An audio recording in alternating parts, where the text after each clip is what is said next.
নমস্কার। যুক্তি তর্ক সঙ্গে অর্কই আপনাদের স্বাগত। আপনাদের সঙ্গে আমি অর্কপ্রভ সরকার। এই প্রতিবেদন যখন আপনারা দেখবেন তখন আপনারা জেনে গেছেন যে প্রাথমিক শিক্ষক নিয়োগের যে মামলা চলছিল সেই মামলার রায় কি হলো। কলকাতা হাইকোর্টের প্রাক্তন বিচারপতি বর্তমানে তমলুকের বিজেপি সাংসদ অভিজিৎ গঙ্গোপাধ্যায় ঢাকি সহ বিসর্জন দিয়ে দিয়েছিলেন। বলেছিলেন যে আবার নতুন করে নিয়োগ প্রক্রিয়া শুরু করতে হবে ৩ মাসের মধ্যে, আর ৩ মাস যারা চাকরি করছেন তারা চাকরি করতে পারবেন। রাজ্য সরকার ডিভিশন বেঞ্চে এই রায়কে চ্যালেঞ্জ করে। সুব্রত তালুকদার মাননীয় বিচারপতির ডিভিশন বেঞ্চ চাকরি বাতিলটাকে স্থগিতাদেশ দেয়, কিন্তু পুনরায় নিয়োগ প্রক্রিয়া শুরু করার ব্যাপারে সম্মতি দিয়েছিল। তারপর রাজ্য সরকার আবার চলে যায় সুপ্রিম কোর্টে। সুপ্রিম কোর্ট কলকাতা হাইকোর্টে মামলাটা ফেরত পাঠায়। মাননীয় বিচারপতি তপব্রত চক্রবর্তী এবং ঋতব্রত কুমার মিত্র ডিভিশন বেঞ্চে দীর্ঘ শুনানি হয়েছে। শুনানি শেষে রায়দান। সব থেকে গুরুত্বপূর্ণ, ঢাকি সহ বিসর্জনই হয়ে যাবে নাকি অন্য কিছু হবে, এই রায় আপনারা জেনে যাবেন। কিন্তু আমি এই প্রতিবেদনটা আজকে করছি না, তার একটা কারণ আছে। এই রায় বেরোনোর পর রায় আপলোড হবে, সেই আপলোড হওয়ার পর সেই রায়টাকে পড়তে হবে। এত গুরুত্বপূর্ণ বিষয়ে চটজলদি কোনো প্রতিবেদন করা আমার পক্ষে অন্তত সম্ভব নয়। তাই সময় সুযোগ বুঝে রায়টাকে ভালো করে বুঝে আইনজীবীদের সাথে কথা বলে কি কি ফাইন পয়েন্টস আছে সেই একটা ভ্যান্টেজ ভিউ আপনাদের দেবার চেষ্টা করব। খুব তাড়াতাড়ি করব, কিন্তু যেদিন রায়টা প্রকাশিত হচ্ছে সেদিনকে আমি প্রতিবেদন করছি না। কি কারণে করছি না তা আপনাদের জানালাম। আমার এই প্রতিবেদন আপনারা অনেকেই দেখেন, আপনাদের সহযোগিতা পাচ্ছি, আমি কৃতজ্ঞ। 4.5 বছর হয়ে গেল, সম্পূর্ণ ব্যক্তিগত উদ্যোগে আমরা কয়েকজন মিলে এই ভেঞ্চারটা চালু করেছি। চলছে, আপনাদের সহযোগিতায় চলছে। খারাপ চলছে বলবো না, পুরোটাই অর্গানিক। আপনারা সহযোগিতা করতে পারেন, আমাদের সঙ্গে যুক্ত হতে পারেন। সাবস্ক্রাইবার বাটনের পাশে যে থ্যাঙ্কস বাটন আছে সেটা ক্লিক করলেই সুপার থ্যাঙ্কস এবং আপনাদের সহযোগিতা আমরা পেয়ে যাব। এবার আসি আজকের প্রতিবেদনের মূল উপজীব্যতে। 2রা ডিসেম্বর নবান্নে, সম্ভবত নবান্নে বা অন্য কোথাও বলতে পারবো না, কোনো সভাগৃহী হবে, মাননীয় মুখ্যমন্ত্রী তার 14.5 বছরের সরকারের কাজকর্মের একটা খতিয়ান তুলে ধরেছেন। উন্নয়নের পাঁচালী। ইমন চক্রবর্তী গান গেয়েছেন। তো লক্ষ্মীর পাঁচালীর তো একটা চেনা সুর আছে, তাই উন্নয়নের পাঁচালীর সুরটাও সেরকমই ছিল। দিদিমণি এখন খুব সনাতনী আবেগকে সুরসুরি দিতে চাইছেন। কখনো বলছেন দুর্গা মণ্ডপ করব, দীঘাতে জগন্নাথ মন্দির করেছেন, শিলিগুড়িতে মহাকাল মন্দির করবেন, ইত্যাদি ইত্যাদি। কিন্তু দিদিমণি, আপনি যদি এই পাঁচালি টাঁচালি সব বলেন টলেন না, আপনার ভোট ব্যাংক কুপিতে হবে না তো? তারা তো প্রশ্ন তুলতেই পারে যে দিদিমণি আমাদের রক্ষা কর্ত্রী, আমরা 100টার মধ্যে 91টা ভোট দিয়েছি, তিনি কি আবার আমাদের ভুলে যাচ্ছেন নাকি? ভুলে গেলে মুশকিল হবে। সে যাই হোক, তো অনেক কথা বলেছেন দিদিমণি, সব বিভিন্ন পরিসংখ্যান টরিসংখ্যান। প্রথমে বলে রাখি যে এই যে উন্নয়নের পাঁচালী নামক বিষয়টি দিদিমণি নিয়ে আসলেন, এটা আইপ্যাকের পরিকল্পনা প্রসূত, একেবারে মস্তিষ্ক প্রসূত। তার মানে উন্নয়নের খতিয়ানকে হাতিয়ার করে ভোটে যাবে তৃণমূল। জেলায় জেলায় বিধানসভা কেন্দ্রে এগুলোতে ডিসপ্লে ভ্যানে সব প্রচার করা হবে। অনেক কথা বলেছেন দিদিমণি, আমি সব কথার মধ্যে ঢুকবো না।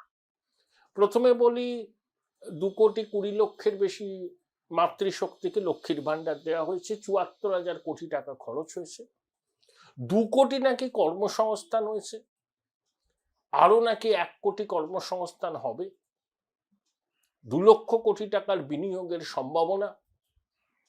তার মধ্যে কি দেউচা পাচামি, তাজপুর আর ওই উত্তর 24 পরগনার হাবড়ায়, অশোকনগরে ওএনজিসি যে তেল খুঁজে পেয়েছে সেই সবও ধরা আছে।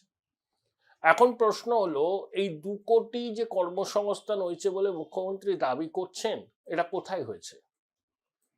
আপনি একটু কারা কারা চাকরি পেয়েছেন, কোথায় চাকরি পেয়েছেন, কত বেতন পান, বা কর্মসংস্থানই ধরলাম, কোথায় হয়েছে, কোন কোম্পানিতে হয়েছে, কোন সেক্টরে হয়েছে, তারা কত বেতন পান, তার একটা পূর্ণাঙ্গ তালিকা প্রকাশ করুন না।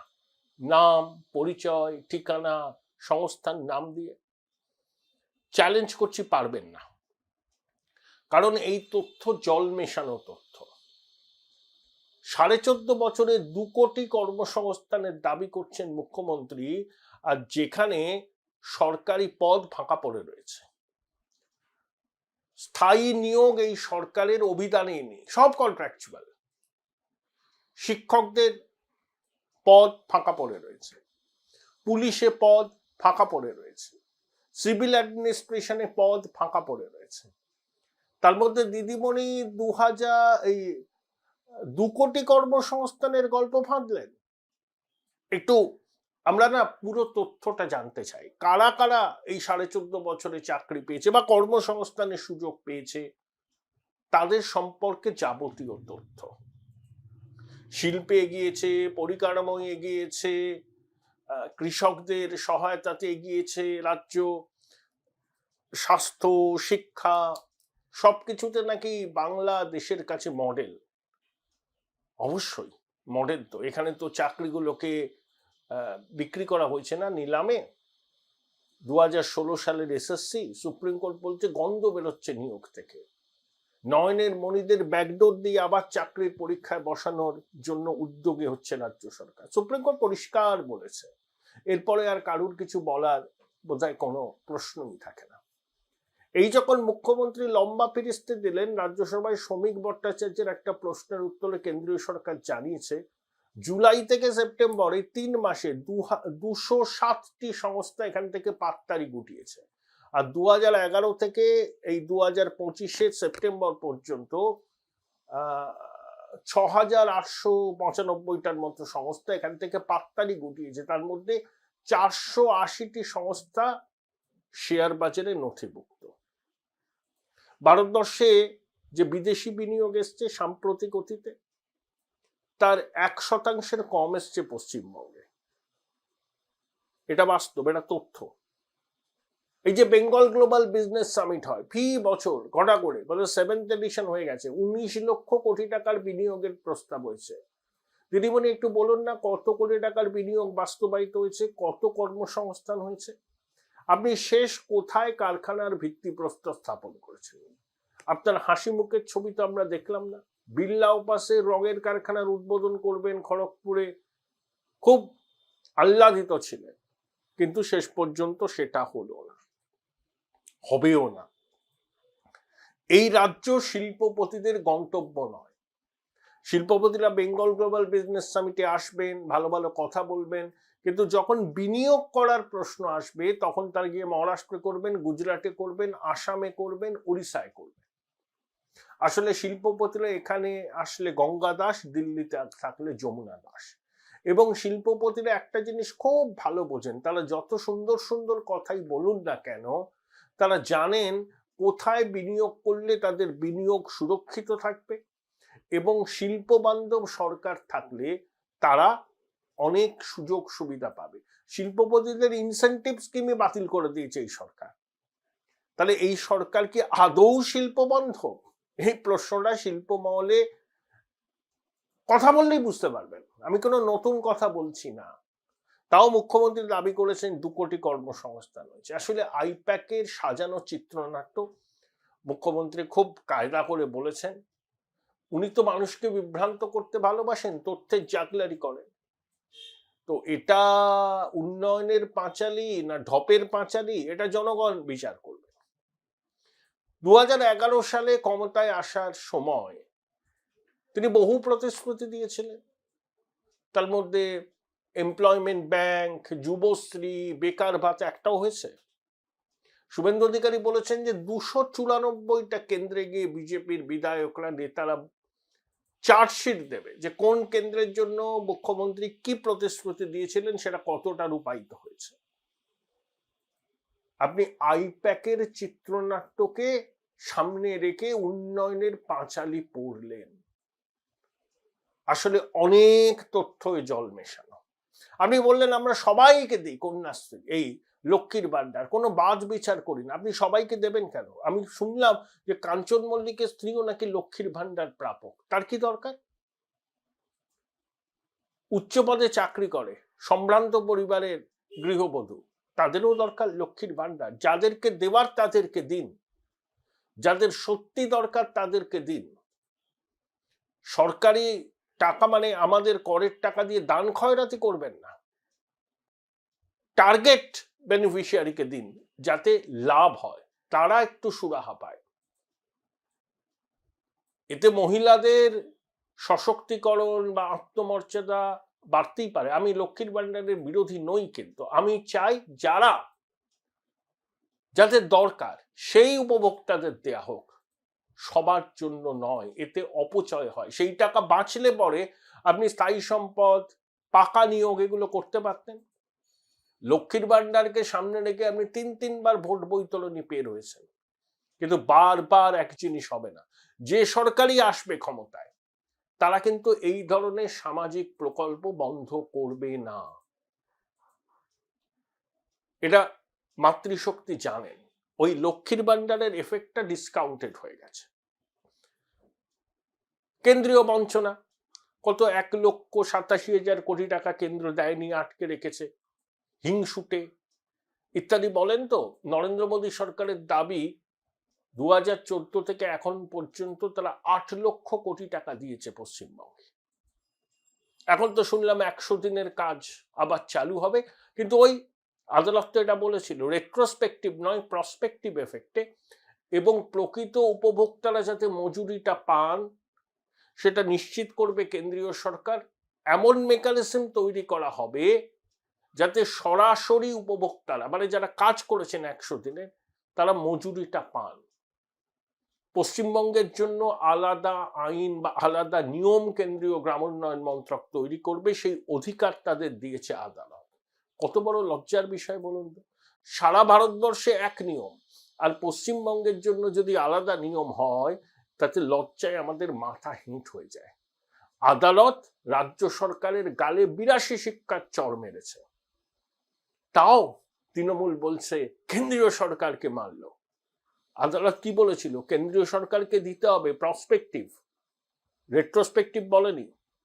যে টাকা উদ্ধার হয়েছে সেটা ওই পেন কেন্দ্রীয় সরকারের তহবিলে, কনসলিডেটেড ফান্ড অফ ইন্ডিয়াতে জমা করতে হবে এবং দুর্নীতিবাজদের বিরুদ্ধে ব্যবস্থা নিতে হবে। আর কেন্দ্রীয় সরকারের কাছে ক্ষমতা থাকবে এমন কোনো পদক্ষেপ নেওয়ার পশ্চিমবঙ্গ কেন্দ্রিক, যাতে উপভোক্তারা সরাসরি তাদের মজুরিটা পান। এটা আপনাদের জয়। Join Indian Institute of Hotel Management now. Right choice, right decision. আসলে মিথ্যার বেশাতি করতে করতে এবং তথ্যের জাগলারি করতে করতে এই সরকার দিনকে রাত করে, রাতকে দিন করে, এবং পেশাদার সংস্থা নানা জায়গা থেকে তথ্য সংগ্রহ করেছে, সেই তথ্যে জল মিশিয়ে একটা রোজি পিকচার তুলে ধরে মানুষকে বিভ্রান্ত করতে চাইছে। আপনি তো একবারও বললেন না যে নিয়োগ দুর্নীতির কথা, আপনার সরকারের অপদার্থতার জন্য 26,000 লোকের চাকরি বাতিল হলো, একবারও তো বললেন না।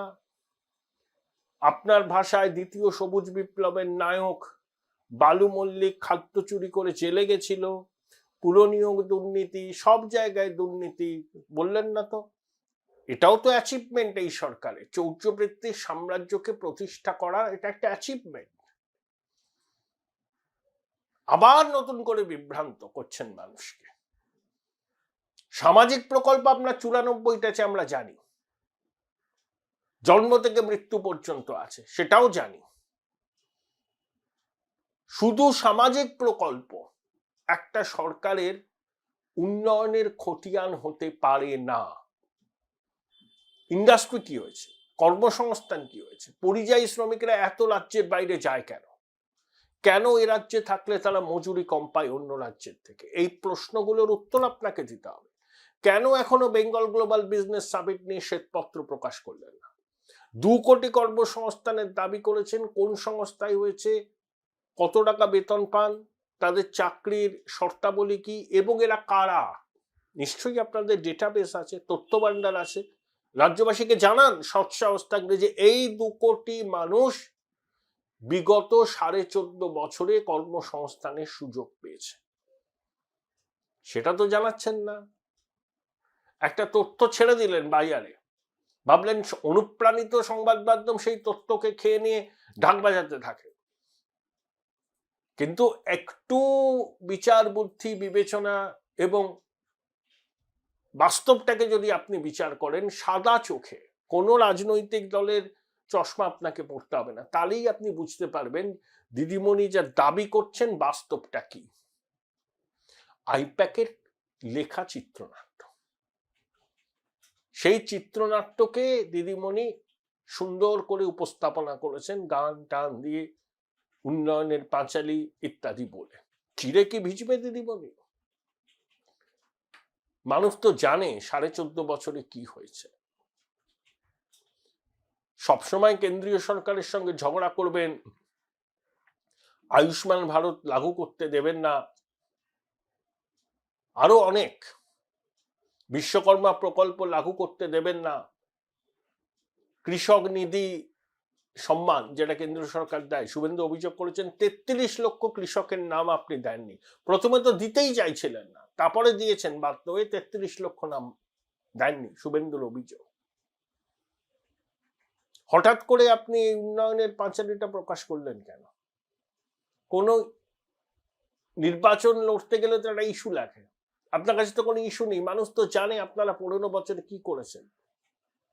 5 বছর আবার আসলে আপনারা এই করবেন সেই করবেন বললে মানুষ বিশ্বাস করবেন না। কোনো স্বপ্ন ফিরি করলেও মানুষ সেটাকে গ্রহণ করবে না। 2011-র আগে যা ছিল 2026-এর আগে পরিস্থিতি সম্পূর্ণ বদলে গেছে। এটা খড়কুটো আঁকড়ে ধরার প্রয়াস। তাই আইপ্যাককে দিয়ে সাজানো চিত্রনাট্য, বিভিন্ন জায়গা থেকে তথ্য সংগ্রহ করে তাতে জল মিশিয়ে এমন একটা ছবি তুলে ধরা যে পশ্চিমবঙ্গ নাকি ভারতকে পথ দেখাচ্ছে। শিল্পের পরিস্থিতি তো বললাম, 6,895টা সংস্থা 2011 থেকে এই সময় পর্যন্ত এখান থেকে পাট্টারি গুটিয়ে চলে গেছে। তাও মুখ্যমন্ত্রী এসব দাবি করছেন, উদ্ভট দাবি, যার সঙ্গে সত্যের সামান্যতম যোগাযোগ পর্যন্ত নেই। আইপ্যাকের শেখানো বলি বলে চলেছেন। পশ্চিমবঙ্গের মানুষকে কি এত বোকা ভাবেন আপনারা? মানুষ কি জানে না এ রাজ্যের অবস্থাটা ঠিক কি? দিদিমণি, আপনি যতই মানুষকে বিভ্রান্ত করার চেষ্টা করুন না কেন, মানুষ কিন্তু বারবার বোকা বলবে না। বারবার মানুষকে বোকা বানাবার চেষ্টা হলে নিজেরাই একসময় বুদ্ধু বলে যাবেন। দেখা যাক বাংলার মানুষ আপনার উন্নয়নের পাঁচালীকে কিভাবে গ্রহণ করে।